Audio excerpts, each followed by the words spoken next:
Captain Zealeth's three eyes focused on the scanner readings with growing unease.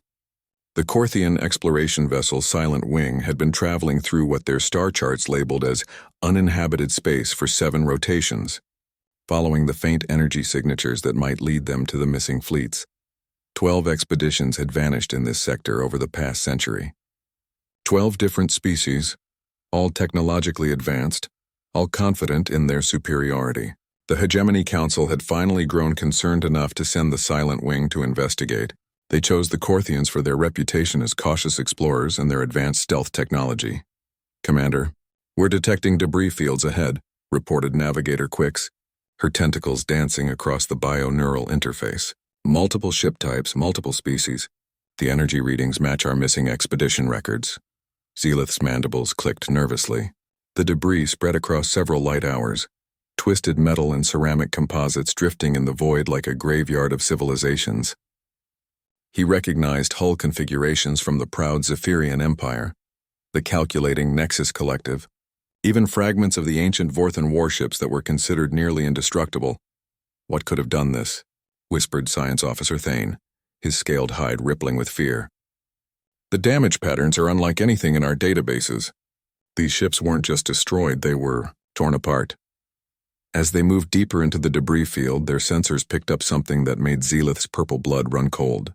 A single massive structure floating in the distance, clearly artificial, but unlike any design they'd encountered. It was angular, brutal in its simplicity, constructed from what appeared to be basic steel and ceramic. Primitive materials, yet somehow it had survived whatever catastrophe had claimed the advanced fleets around it.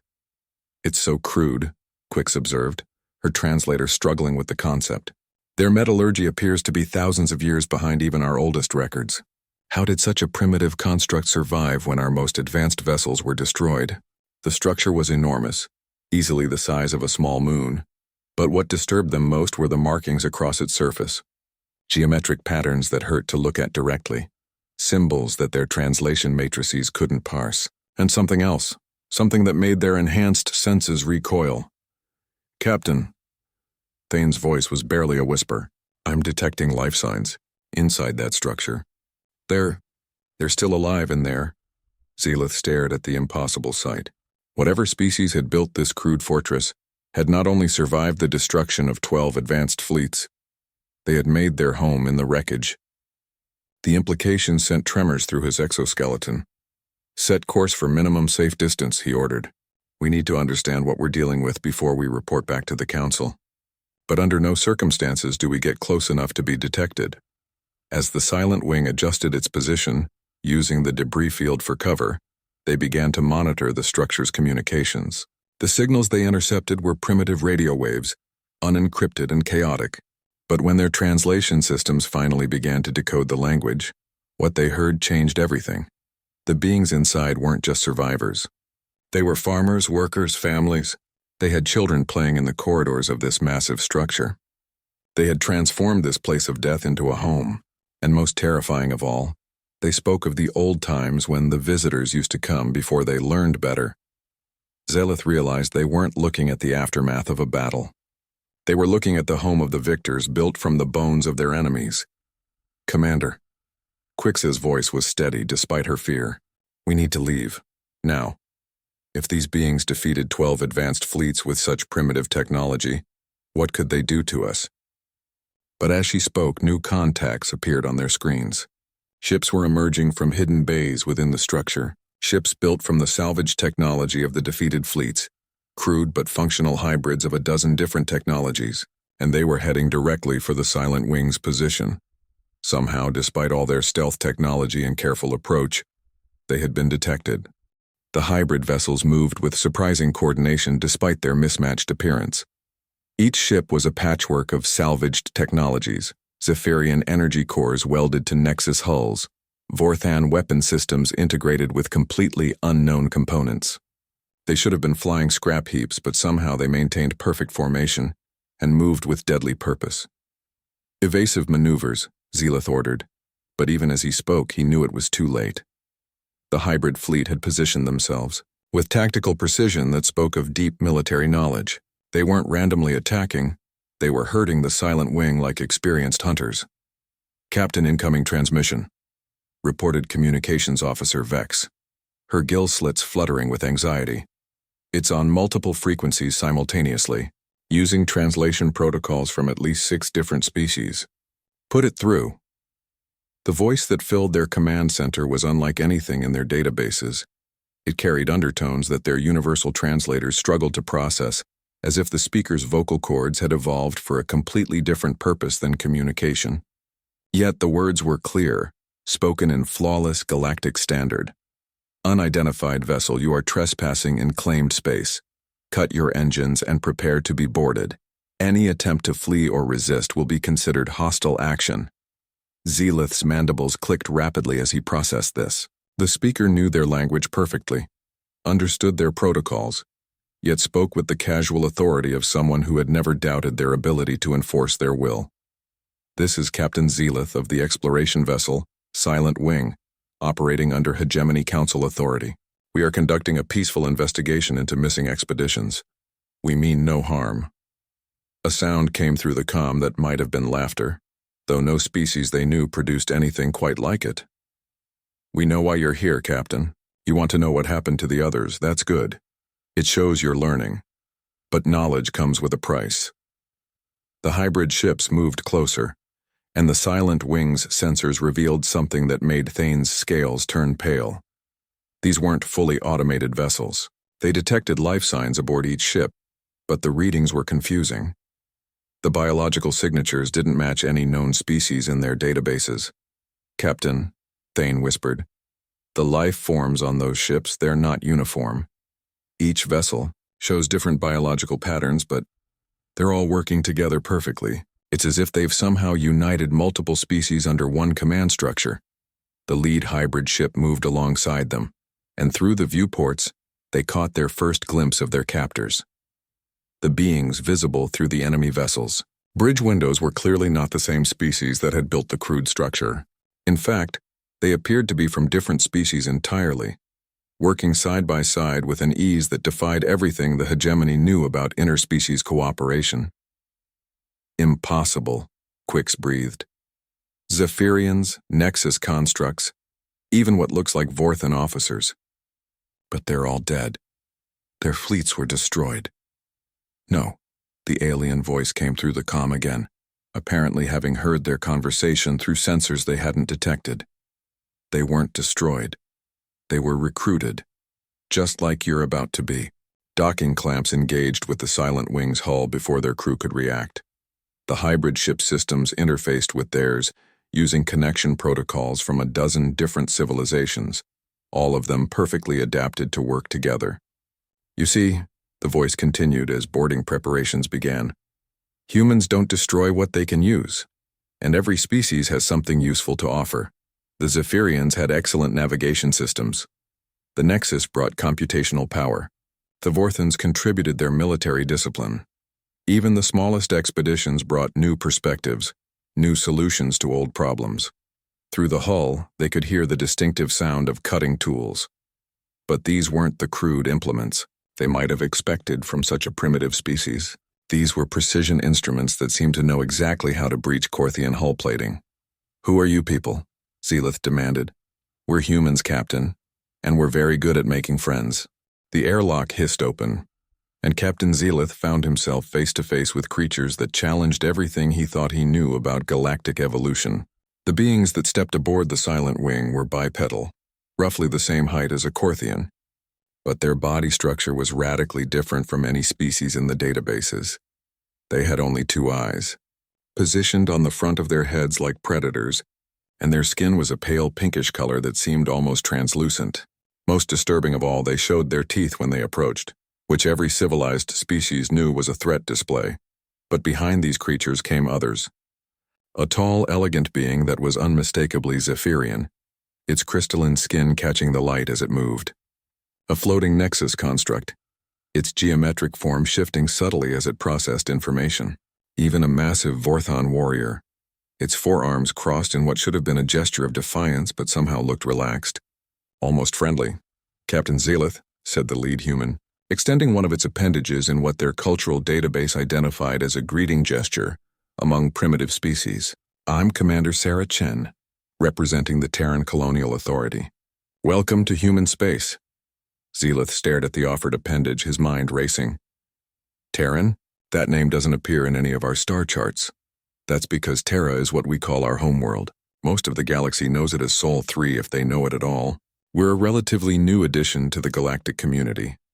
Chen's expression remained friendly, but there was something in her eyes that reminded Zelith of the hunting cats from his homeworld. The Zephyrian stepped forward, its voice carrying the harmonic overtones characteristic of its species.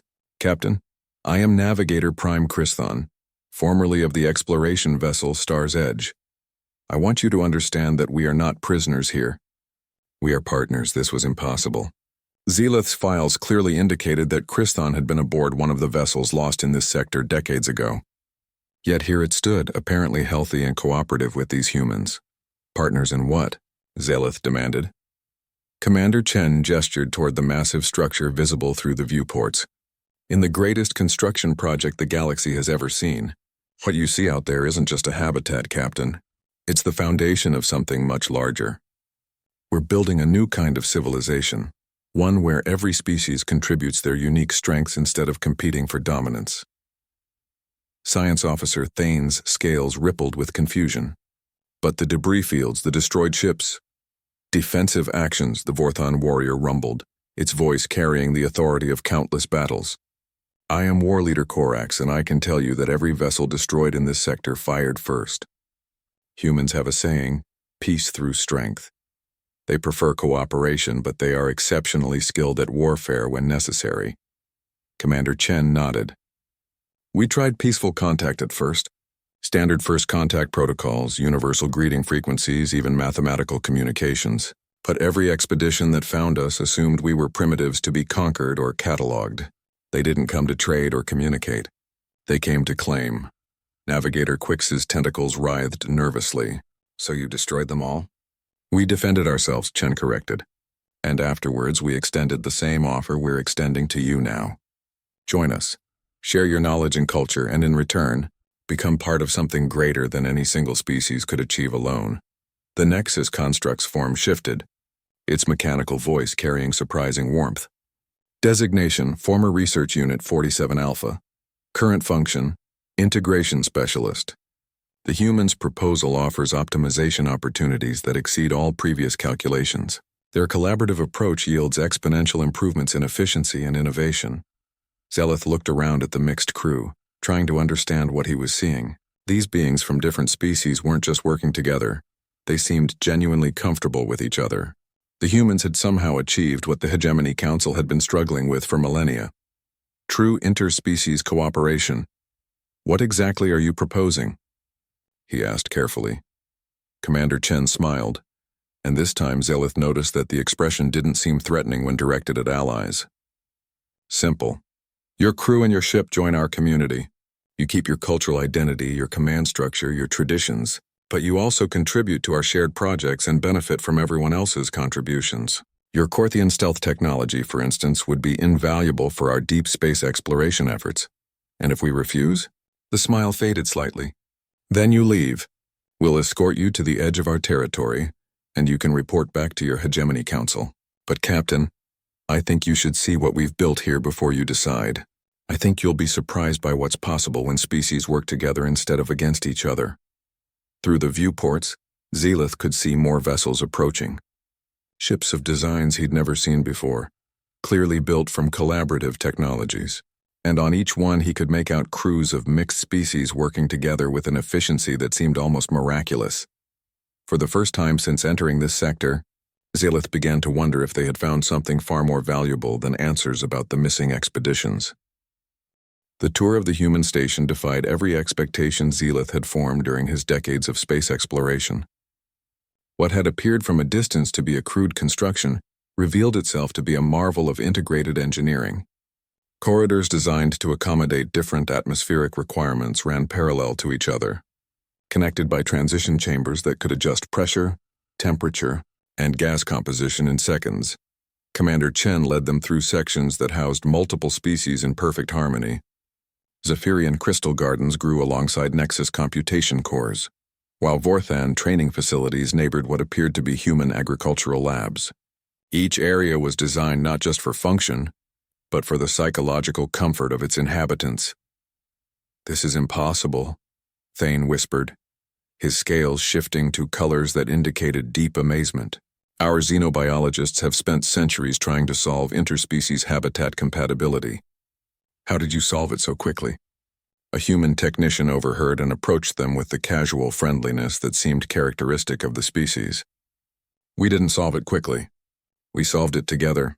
When you have Nexus computational power analyzing Zephyrian environmental preferences, while Vorthan engineers handle the structural challenges and humans coordinate the project, problems become opportunities." They entered a vast chamber that took Zelith's breath away. It was a combined workshop and laboratory, where beings from different species worked side by side on projects that seemed to blend technologies in ways that should have been impossible. A Zephyrian artist was collaborating with a human engineer to create what appeared to be living metal that responded to harmonic frequencies. Nearby, Nexus constructs worked with Vorthan warriors to design weapons that seemed to think for themselves. "Every species approaches problems differently," Chen explained as they walked. "Humans tend to be generalists, good at seeing connections between different fields. Zephyrians excel at understanding energy patterns and harmonics. The Nexus provides computational power and logical analysis that exceeds anything we could achieve individually. Fortans bring combat experience and tactical thinking that keeps us all safe." Navigator Quix's tentacles danced nervously as she processed what she was seeing. But the cultural conflicts, the different value systems, the competitive instincts that every species develops, still exist, admitted war leader Korax, who had been following their group. But humans have a remarkable ability to find common ground. They seem to instinctively understand what motivates other species and how to channel those motivations toward shared goals. They entered what Chen called the Memorial Chamber, a solemn space filled with displays honoring those who had died in the conflicts that brought each species to this station. But rather than celebrating victories, the displays focused on what had been learned from each encounter. "Every battle taught us something," Chen said quietly. "The Zephyrian fleet's sacrifice showed us the importance of understanding cultural motivations. The Nexus attack demonstrated how logical beings could be reasoned with if approached correctly. Even the Vorthan Warfleet's assault taught us about honor and respect in combat." Zelith studied a display showing the remains of a Korthian scout ship that had apparently been destroyed years earlier. "You've encountered my species before." The scout ship whispered truth. Chen nodded. "They attacked without warning, but their crew fought with incredible bravery. Their sacrifice taught us about Korthian tactical doctrine and helped us develop countermeasures for stealth technology. When we encountered your ship, we were ready." Science Officer Thane examined the technical displays with growing excitement. "Captain, look at these power output readings. They've integrated Zephyrian crystal matrices with Nexus processing cores and human industrial capacity. The energy efficiency is beyond anything in our databases." But it was Navigator Quix who asked the question that had been troubling Zelith since they'd arrived. "Why show us all this? Why reveal your capabilities and your methods? Aren't you concerned we'll report back to the hegemony?" Commander Chen exchanged glances with her mixed species team, and for a moment, Zelith saw something that chilled him. It was the look of beings who were absolutely confident in their abilities, who had no fear of any force the hegemony might send against them. "Captain Zelith," Chen said finally, "we want you to report back. We want the Hegemony Council to understand exactly what they're dealing with, because we're tired of being attacked by expeditions that assume we're easy targets. It's time for a different kind of first contact." She led them to a vast window that looked out over the construction areas surrounding the station. What Zelith saw there made his 3 hearts skip beats. Ships were being built on a scale that dwarfed anything the hegemony had ever attempted. But these weren't warships, despite their obvious defensive capabilities. They were exploration vessels, colony ships, research platforms, all designed to accommodate multiple species working together. "We're not building an empire, Captain," Chen continued. "We're building a future. A place where species don't have to choose between cooperation and independence, where diversity is strength rather than weakness. But we need that future to be secure, which means the galaxy needs to understand that we're not the primitives they can push around anymore." Zelith stared at the construction fleet, his mind reeling with the implications. These humans hadn't just survived contact with advanced civilizations. They had absorbed their knowledge, integrated their people, and built something entirely new. Something that could change the balance of power in the galaxy forever. "What do you want from the hegemony?" he asked. "Nothing they're not willing to give," Chen replied. "But we want them to ask instead of assuming they can take." The decision meeting took place in what the humans called the council chamber, a circular room designed to accommodate the physiological needs of multiple species simultaneously. Zealoth and his crew sat at a specially configured section that provided optimal lighting and atmospheric conditions for Corthians, while representatives from each integrated species occupied their own adapted areas. Commander Chen sat in the center, but Zealoth noticed that she didn't dominate the discussion. Instead, she facilitated it, drawing input from each species representative with a skill that spoke of years of practice. This wasn't human dominance disguised as cooperation. It was genuine collaborative leadership. "Your crew is welcome to stay as long as they need to make their decision," Chen was saying. "We understand this is a significant choice, and we don't want anyone to feel pressured." War Leader Korax leaned forward, his forearms gesturing in what Zealoth recognized as a Vorthan expression of earnest conviction. "Captain, when my warfleet first encountered the humans, we expected easy conquest. Their technology appeared primitive, their defenses seemed minimal. We learned otherwise very quickly." "What happened?" asked Science Officer Thane, his scales rippling with curiosity. "They fought like beings with nothing to lose and everything to protect," Korax replied. "But more importantly, they fought smart. Every tactic we used, they adapted to. Every weapon we deployed, they found countermeasures for. And when the battle was over and we expected slavery or death, they offered us medical aid and asked us to explain our grievances." Navigator Prime Christhon's harmonic voice added another perspective. "The humans have a concept they call learning from failure. When they encounter a problem they cannot solve with their current knowledge, they find those who can solve it and convince them to share that knowledge. It is remarkably effective." The Nexus construct's form shifted as it processed data. Efficiency calculations indicate that human collaborative methods produce outcomes superior to traditional conquest models by factors ranging from 300 to 200%, depending on the variables measured. Zealoth listened to these testimonials with growing unease, not because he doubted their sincerity, but because he was beginning to understand the true scope of what he was facing. These humans had not just defeated superior forces, they had converted them into willing allies. The implications for the hegemony's traditional power structure were staggering. "What about your own cultures?" Navigator Quix asked. "Surely working so closely together has meant sacrificing your individual identities." Commander Chen smiled. "Would you like to see tonight's cultural exchange program?" She led them to an enormous amphitheater, where hundreds of beings from different species had gathered. On the central stage, a performance was taking place that defied categorization. Zephyrian harmonic artists were collaborating with human musicians to create sounds that seemed to resonate with the very structure of the station. Fourth-hand warriors performed ceremonial dances that had been adapted to tell the story of first contact with humans. Nexus constructs projected holographic displays that turned mathematical concepts into visual art. Each species maintains their traditions, Chen explained, but we also create new ones together. The performance you're seeing tonight tells the story of our community's formation, from each species' perspective simultaneously. It's become one of our most popular events. But what impressed Zealoth most was the audience. Beings from different species sat together, their attention focused not just on performers from their own cultures, but showing genuine appreciation for arts they had never experienced before. Children of different species played together in the spaces between seating areas, their games apparently transcending the biological and cultural barriers that separated their parents' generations. "This is what we're offering the hegemony," Chen said as they found seats. "Not conquest, not submission, but partnership. A chance to be part of something larger than any single civilization." Science Officer Thane leaned forward intently. "But surely there are conflicts, disagreements about direction and priorities." "Constantly," Chen admitted with a laugh. "But we've learned to see those conflicts as opportunities for innovation rather than threats to unity. When Vorthons and Nexus constructs disagree about tactical approaches, the result is usually a solution neither could have developed alone."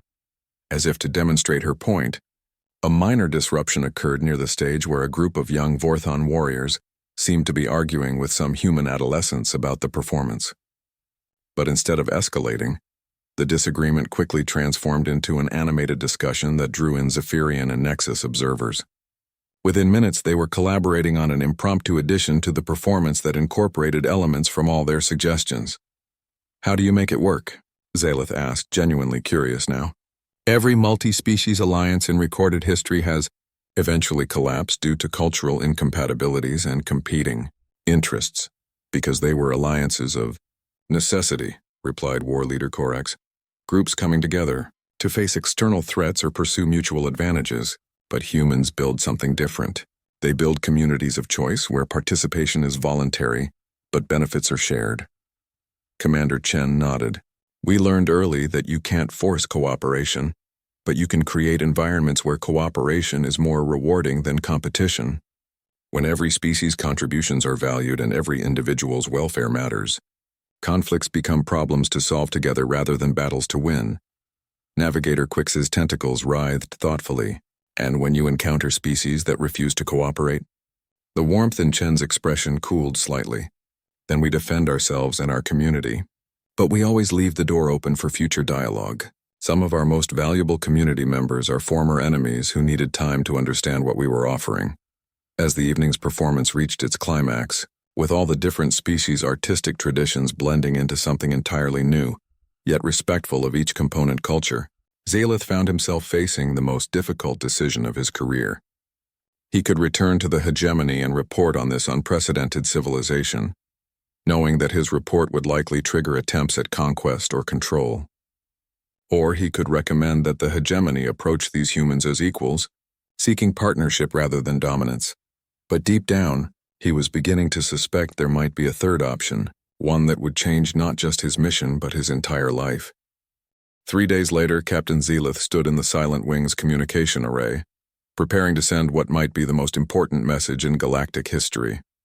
His crew had made their individual decisions, and to his surprise, the results were not what he had expected when they first encountered the human fleet. Science Officer Thane had requested permission to remain at the station for an extended research exchange. The collaborative projects he had witnessed offered opportunities for advancement in fields that the hegemony's competitive structure made impossible. Navigator Quix had been fascinated by the human approach to long-range exploration and wanted to contribute Corthian navigational expertise to their upcoming deep space missions. Only Communications Officer Vex had chosen to return home immediately, not out of fear or distrust, but because she believed the hegemony needed to hear about these developments from someone they would trust completely. "Are you certain about this, Captain?" Commander Chen asked as she reviewed the message Zelith was preparing to send. "Once the hegemony receives this information, there's no going back. The galaxy is going to change." Zelith's mandibles clicked, in what humans had learned to recognize as determined resolve. "The galaxy needs to change, Commander.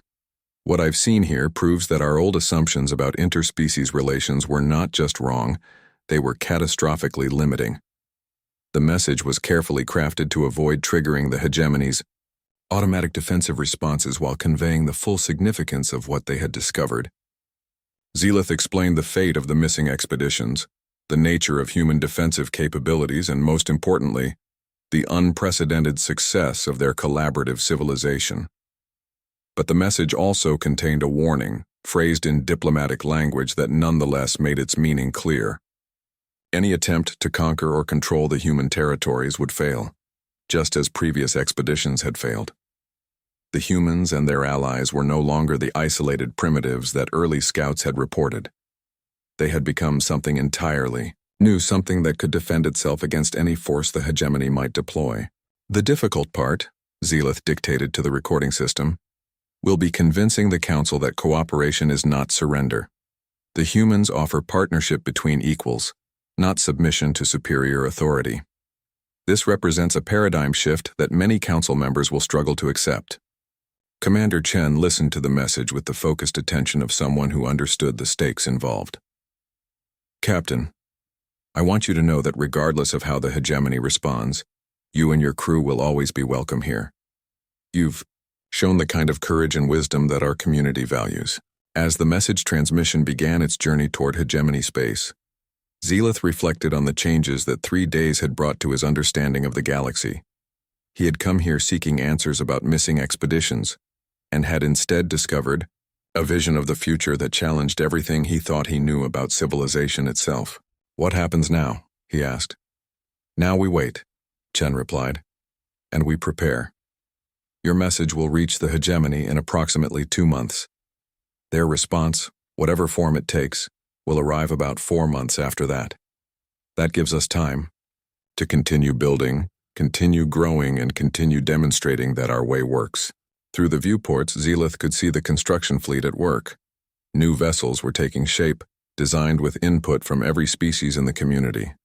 Exploration ships that could survive in environments no single species could handle alone.